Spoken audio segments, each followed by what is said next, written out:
Happy Sunday and welcome to Ben's Hot Takes episode 5. Today we have a few topics I want to go over. I want to also give my thoughts on the Superman and Lois TV show and of course the second to last episode of WandaVision came out. So I'll give you my thoughts on that. But when I do that, I'm going to have a spoiler thing going because, of course, it's a spoiler review and I want to talk about the stuff, so there will be spoilers. But until then, let's go over some hot takes that I have from this week in the movie news and TV news, I guess. The first one is there's supposedly a new Superman reboot in the works at WB, produced by J.J. Abrams, written by, I forget his name, something Coates, who is a big comic writer. This would be his first big movie. He's done a great Black Panther one, and I forget what else. But this is a reboot of Superman, and they're looking to cast somebody like Michael P. Jordan, which would be great. I would also be good with the Duke, or the big, I forget his name but the big guy from Get Out. Or somebody new, a new person wouldn't be so bad. Look at Thor in the MCU. Who knew who Chris Hemsworth was before Thor? Before, the first thing I saw him in was Star Trek 09, where he played Captain Kirk's father for a few minutes. But, so yeah, we got a new face for Superman.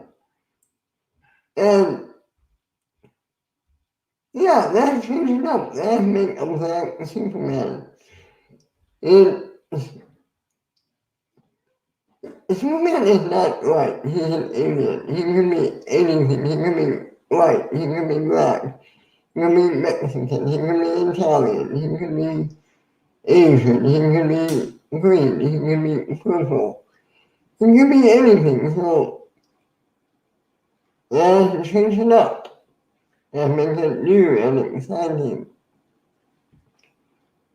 I would, if they would make a Henry Cavill Superman Man of Steel 2, I would be happy, but if they're not doing this, change it up. It's fine. I like where we last left Henry Cavill Superman in Justice League. I told you guys before, one of the biggest hot takes I have is I actually love that movie. I love what they did with the Superman character.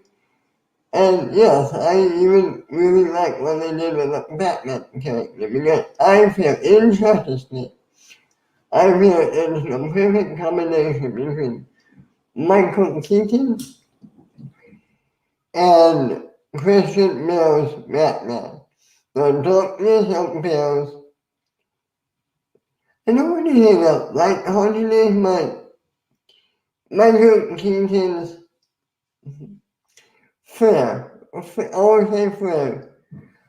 It's a nice balance between the two, and they finally got that. The Batman v Superman, for me, personally, was too dark. I didn't have a problem with him killing people, and I feel like Batman v Superman, for me personally, is a too dark of a movie. And they made other mistakes in that movie that I'm not a fan of. But I'm not going to get into that. what else? Well, yeah, so I'm looking forward to that reboot. Also, let's go over to the MCU side of things. This week, they revealed the title to the new Spider-Man movie. Drum roll, please. The title will be Spider-Man No Way Home. I like this title. Yeah, the title isn't really important, but goes along with all the other home titles from the MCU Spider-Man. Spider-Man Homecoming, Spider-Man Far From Home, and Spider-Man No Way Home. It has a slightly darker tone, and when we last left him, he could be on the run. It would be good. And all the returning characters from Sony, that adds another level of interest in the title. Like so, not the rumored Andrew Garfield and Tobey Maguire Spider-Man. So yeah, I like No Way Home. This is Tom Holland's last contracted movie in the MCU. So my guess is going to be a fringe, and they're going to find a way to put him inside the Sony so he could mix it up with Tom Hardy as Venom. Morbius. Whoever, other people they might add. But yeah, it should be good. Also, there's a report going around that Blade might be PG-13 in the MCU. It's kind of like a dud for me. Like, I know people want rated R Blade, but really, it's Disney. Yeah, it's Marvel and MCU, but it's still Disney. There's no way they're going to make a hard-on, scary, horror vampire movie. There's just not. That's not who they are. It's Disney. You're making PG-13. And because it's Kevin Feige, yes, it would be awesome. 100%.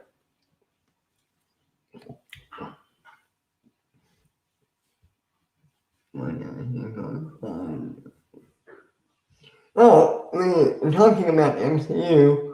The Loki series finally has a release date. It will be June 11th, 2021. That's right. This June 11th, Loki. The Loki from Endgame, the Loki who escaped, is going to be getting his own show. And the trailers make it look pretty damn cool. I'm really looking forward to that. And yeah, with Falcon and Winter Soldier starting up in a few weeks, the MCU so far is doing this Disney Plus shows pretty damn well, and I'm on board for it. And another interesting and great topic that came up is Avatar The Last Airbender is getting an animated movie reboot, and they just opened an Avatar production company. There's all these Avatar The Last Airbender. They're going to make movies. They might make more shows. And all this is going to be on Paramount Plus, which sounds like it's going to be an epic thing. I just read, yes, it's official. There will be a Frasier revival show. I'm all for that. I know people are getting tired of revivals, but as long as they're good, I'm okay with them. They're not my favorite revival so far has been either, Cobra Kai. That's pretty damn good. Trying to think of another good one. The same by the Mill revival was great as well. And as long as they keep making quality revivals, I'm all here for it. Fisher, I love the Fisher show. It will be odd to have their show without Martin Crane, but maybe they'll find somebody to honor him. I'm sure they will. They have to find somebody to honor that character. If we have that chair back, that whole line acting, hopefully they'll have a new dog.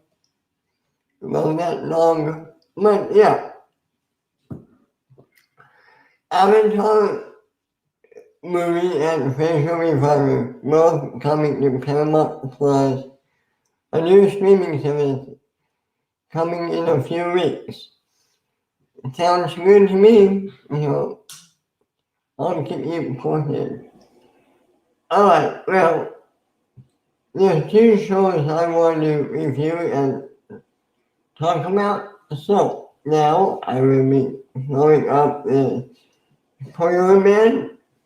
If you haven't seen either Superman and Lois,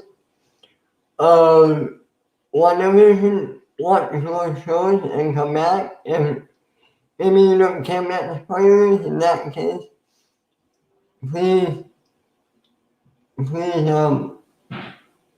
watch and listen while I give my thoughts about these two shows. And, yeah, let's do it. Let's start with Superman and Lois. Okay, when I first heard about this show, I was like, really, do we really need this show? I really didn't like how they portrayed Superman and Supergirl, and Lois was for me. I liked her in yhour, and I liked her in Crisis, but she was my least favorite Lois out of all the Lois names. I think right now my favorite Lois is Erica from Smallville. And then I saw the trailer for this. It was a good trailer, made it feel different from every other television show. Made it look darker, make it look deeper. I really don't like trailer, but I kept my expectations in check. I was like, it's a good trailer, but it's just a trailer. It still could be an old big and switch. Good trailer, crappy show. So this week, it premiered. Tuesday night, it premiered. So I turned on my TV and I watched it. And I will say this. It's my second favorite Arrowverse pilot, right behind Arrow. And that's saying a lot. Because, Arrowverse as a whole has been on the decline lately. Arrow's pilot was fantastic. Flash's pilot was fantastic. Superman's pilot Legends of Tomorrow's pilot, it took a while for Legends to become Legends, if that makes sense. But, yeah. So it was T for pilot. So I watched Superman and Lois with Craig. It felt nothing like an Arrowverse show. It was completely separate from everything else. And it gave a much more realistic human feeling to the character of Superman. And it worked. I love this new side of Superman where we see him as a father. And we never seen that before. And I love what they did with the two sons. One of them was a high school jock who was great at everything. Another one is a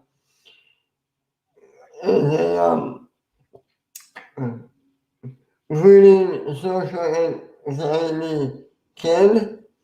They seem like they're there for each other though.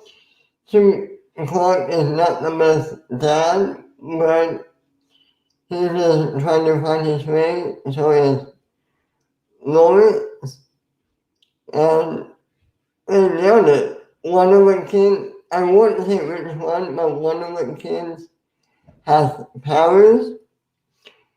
And the villain of the week, yes, there's a villain of the week for this one, had a reveal that I didn't see coming, but I know, and I have a theory about it. Spoilers. The end of the episode revealed him to be Captain Luthor. That opened up a couple of possibilities. I wonder who this new Luthor is. And not John Cryer, who to me is the second best Luthor, next to Michael Rosenbaum from Smallville, who just had 7 years to make the best Lex Luthor live action Reef content. So, yes, I'm optimistic about the Superman and Lois show. I love that the whole family knows the secret now.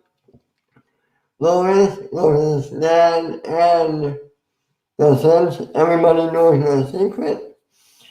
I'm liking who they got to play Lana Lang, and in this is who is the actress who played Sloane in Archwatch, and he played Zohan's love interest in You Don't Mess with the Zohan. So yeah, I love the Superman and Lois pilot. I'm going to keep watching. Hopefully they continue on this tone and don't fall back into the typical CW Eververse tropes. I love that this takes place either in another Earth or 15 years in the future, and it's separate enough to be its own thing, and it doesn't need to rely on cameos or connections to other Arrowverse shows. And it looks like it has a good budget, and I'm looking forward to this. I give this pilot a strong B plus A minus for Superman and Lois. And that's saying something for Arrowverse right now. Alright, now into the WandaVision recap. Spoilers, series and thoughts portion of the show. So this is WandaVision season 1, episode 8. And another great, fantastic episode is, is a mix of a flashback and continues on the story. We got some answers. We got a little more questions. The episode opens up in 1693 with Agatha Harkness in Salem being prosecuted on a witch trial. But it seems like the COVID is turning on her, and they think she's too powerful. So in turn, she ends up killing them all and killing her mother. And she just wants power. So what she does is she takes Wanda and she wants to know how Wanda is doing it, how Wanda then make the town, because yes, Wanda make the town make vision. So they went to 3 different time periods in Wanda's life. The first one was they went to Wanda's childhood, saw how her parents got killed, saw her love for the old American TV sitcoms, Nick at Night, P-Rich, went to the time period of right after Age of Ultron, it looks like, where she was watching Malcolm in the Middle, where she was grieving the loss of Pietro, her brother, and where she and Vision had a really nice heart-to-heart talk. That was great. And, yeah. So, and then we see her at Sword. She went there to get Vision's body. He would said he understands, but he can't allow her to take the body, take $3 billion worth of vibranium.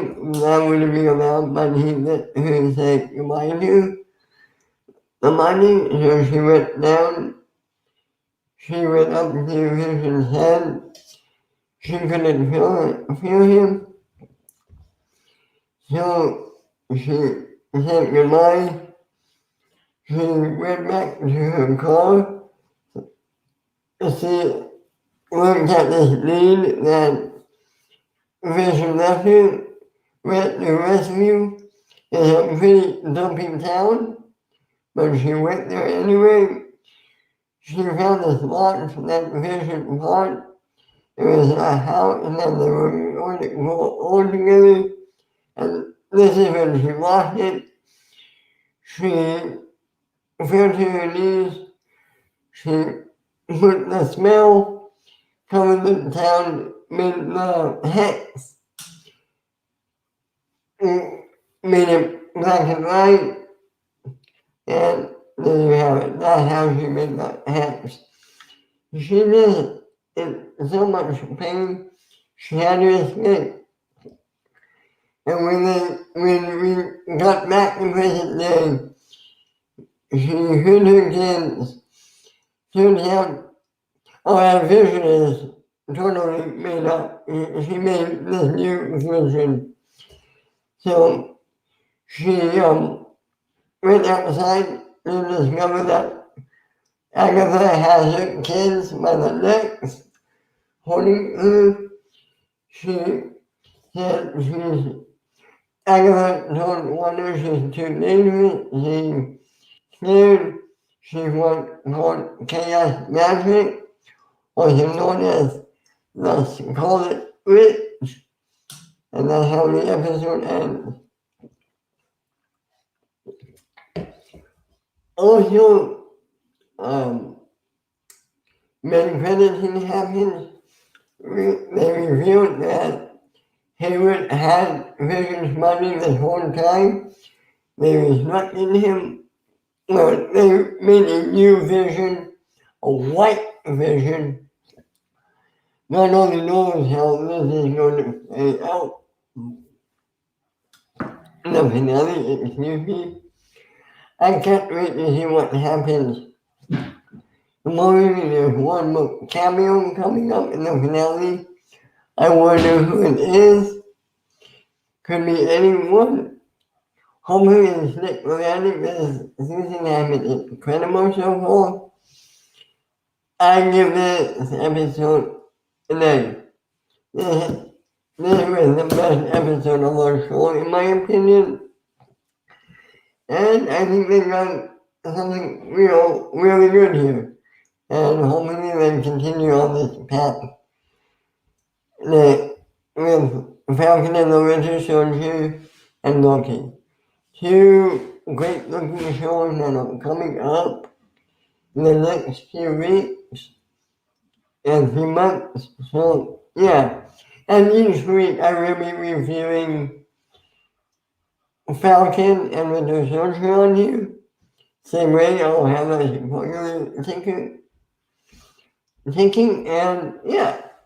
So that will do it with my WandaVision spoiler and Superman and Lois spoiler.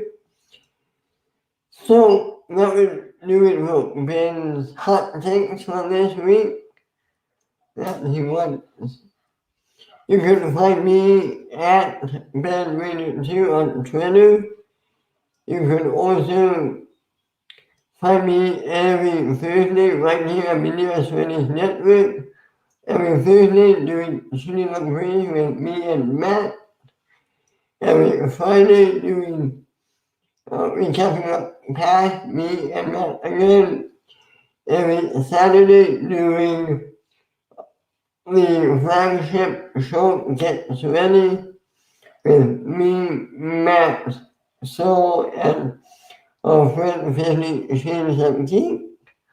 And every Sunday right here on Ben's Hot Takes, every Sunday at 9:35 a.m. And you can also find me every Saturday at 12:15 on Matt Showdown, where we go into players' careers and deep dives into their snaps. That's been fun. We should be having a good person coming next week. And I think that's everything. I hope you enjoyed this episode and I'll be back next week with more hot takes. But until then, everyone smash cancer and stay sweaty and share your hot takes in the comment section below. Have a good one. And in case if I don't see you, good afternoon, good evening, and good night. Bye.